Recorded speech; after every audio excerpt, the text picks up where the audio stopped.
Welcome to episode 218 of the Lone Hockey Podcast. For today, we're going to be talking about some dark horse players to watch throughout the Four Nations tournament, which starts tonight at 7 p.m. with Canada and Sweden.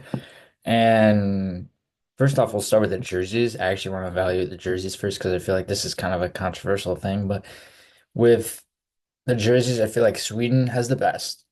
And then I feel like Canada is second best. Third is Finland. Fourth is US. I just feel like the simplicity and how effective Sweden has been throughout past tournaments at wearing the three crowns has just been awesome to see. And you can kind of tell they changed the vibrancy and how deep the blue is with the crowns and the vibrancy of the gold on the jersey, but it's just a really clean jersey overall, the texture, the detail and everything. And then why have Canada second? I just feel like their jersey their jersey is a little bit interesting too, because you could argue that some others could be in this mix as well. But with Canada, they have a really good, I like the lines going across the jersey on the sleeves and also throughout the middle. And then I like the logo. I feel like the logo is just clean, easy to read. And I also like the font on the back of the sweaters and on the numbers as well. I feel like it looks awesome. And then the reasoning for Finland near the bottom, I just don't like how I looked at the jersey more and more. I don't like how the font is bigger than the actual logo in terms of the Suomi font and how it just kind of outweighs the rest of the logo. And then the sleeves are just not my favorite personally. And then for the US, I wish they did something that would somewhat resemble their World Junior team a little bit more. And even their past World Junior teams and yeah, the different shades of blue or the white or the outdoor game when they had that outdoor game in Buffalo at the World Juniors, or I'm trying to think of other ones, or just something along those lines. I feel like it's easy to choose USA across your sweater, but it just kind of is bland. It doesn't really stand out. And it's not really an interesting jersey. So outside of that, some standouts and some dark horse players. Like obviously, we could talk about the elite players as guys who are going to stand out the most. Like it's easy to pick McDavid, McKinnon, Crosby. It's easy to pick Matthews. It's easy to pick Barkov, Rantanen. It's easy to pick who's on Sweden, Nylander, Forsberg. Those type of guys. It's just those guys are easy to pick. But I want to talk about more of the dark horse players who we don't typically hear about otherwise and might play more of a deeper role on their respective teams. So we'll start with Canada. I feel like I'm going to do four players each, and I'm typically going to do multiple forwards and then one or two D per. So with Canada, I feel like Brandon Hagel's one, Seth Jarvis another, Travis Konechny's another, and Devontae. So Devontae's is arguable, and I was really close to choosing Travis Sanheim here. But I feel like with Devontae's, if you compare him with Cale Makar and just keep that pairing going, I'd be really curious to see how Devontae's plays on the international stage and how he pairs up with other guys. If he gets paired with Makar, if it gets paired with someone else, it's not Jared Bednar coaching the Canada team. It's John Cooper. So it'll be interesting to see how that plays out if they stick with Devontae's and Cale Makar in a pair or if they change it up a little bit. But if Devontae's is paired with Cale Makar, you're getting a likely top two pairing. So Devontae's, he could be potentially a number one or number two defenseman on this team. And you look at the camaraderie of the team, how many players that are on this team in terms of defensemen and how many quality defensemen they have. If Devontae is able to slot in as that number one or number two, that's a really big jump for Canada to have that and to be able to rely upon him. And then up front, I just feel like Hagel, Jarvis, and Connect are three guys you can rely upon in your top nine. Like you can get scoring wingers, you can get guys who are annoying to play against, you can get guys who are defensively reliable, and also guys who can just chip in all the time offensively. I feel like these are three really underrated players in that sense. Seth Jarvis is one that I feel like could really pop in this tournament.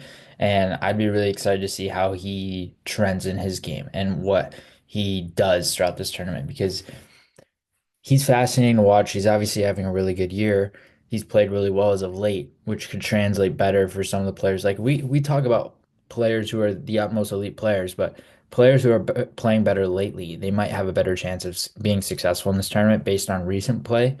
But recency bias is also a factor. But Seth Jarvis is just intriguing, very intriguing player when it comes to being a dark horse on this team and how he could potentially stand out further.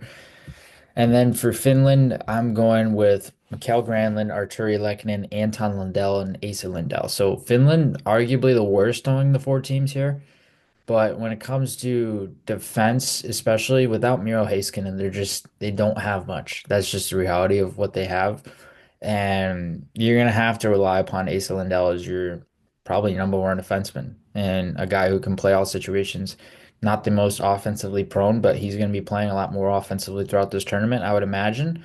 So I would say dark horse in the sense of how he could potentially produce offensively. And then as for Lundell, Lehkonen, Granlund, guys who are also really competitive, Mikael Granlund just got traded to Dallas, playing with a better team as of late.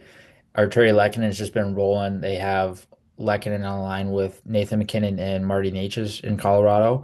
And Lehkonen's really, really skilled. I feel like he could slot in as an easy top six winger for this team. Based on the fact that he's been playing with Makar and Necas as of late, he could easily slot in with a guy like Barkov. And Lehkonen can play all situations. He can do everything you need him to do.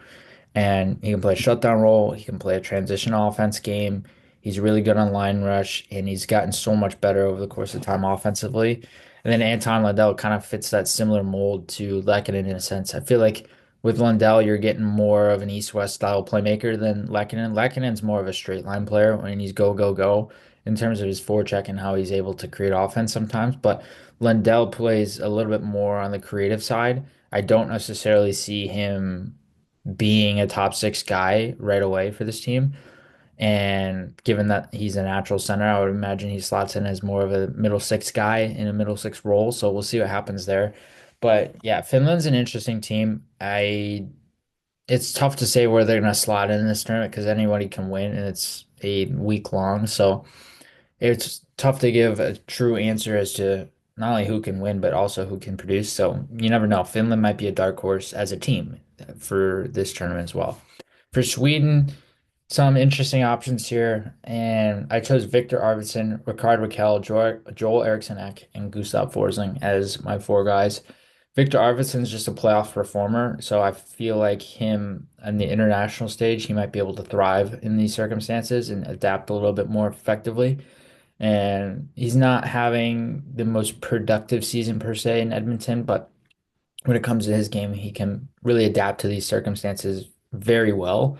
And like I said before, when he was with Nashville, he could produce really well throughout the playoffs and on those runs that they had. So I'd be curious to see how he plays and how his game trends throughout this. Rickard Rakell, a guy who can play all situations, a guy who he can play an offensive role, he can play a defensive role, he can really support any center on his line in Pittsburgh really nicely. He complements those lines really nicely there. Joel Eriksson, another guy who's a shutdown center, premier shutdown center in the game, annoying to play against. He's going to be playing top matchups in terms of how he defends against other lines, and he's going to be relied upon to play as such. And so it'll be interesting to see what happens with him here. Gus Forsling is another one who plays a shutdown style game. You're going to rely upon him heavily to play with you can put him with a more offensive minded guy on the right side, but he's more offensive minded himself and plays a really good shutdown game and just continues to get better. Has played really well with Ekblad in Florida, and I would be curious to see how Forsling adapts his game on the international stage as well. He's really developed over time into a premier shutdown defenseman in the league, and especially when you look at both the eye test and analytics. So I'll be curious to see how Forsling adapts to this. And then finally, USA.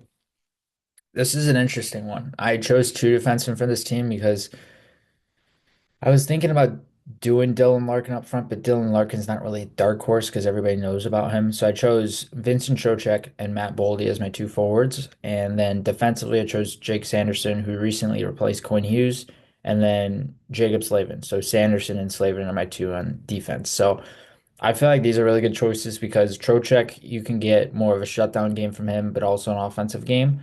And he can be a guy that can play up and down your top nine as a center. Obviously, you're gonna have Matthews as your first line center, but outside of that, he can play in your bottom nine somewhere as a center. And even sometimes, if you wanted to use him on wing, he's had experience playing wing, so you can do that as well. But he's gonna be more of a natural fit at center.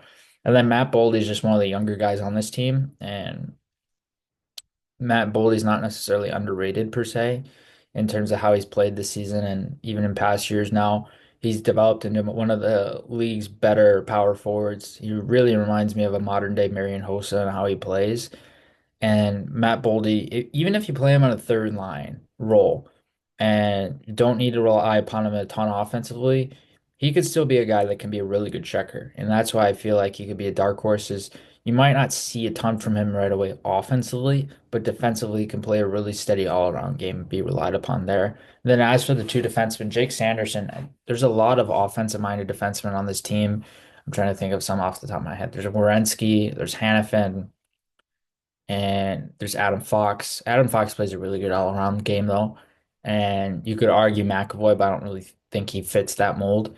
And Jake Sanderson, he plays a really, really, really, really reliable shutdown game. Same with Jacob Slavin. I feel like these are two guys you can put with an offensive-minded guy on your other side, and just they could thrive as the shutdown style defenders and play your top pairing if need be, and play top matchups. Sanderson, I feel like, is a little bit better than Slavin man to man in terms of physical play, how he uses his hands and how he uses guys to be able to, or how he uses his position to stay to the outside and get opponents to stay to the outside.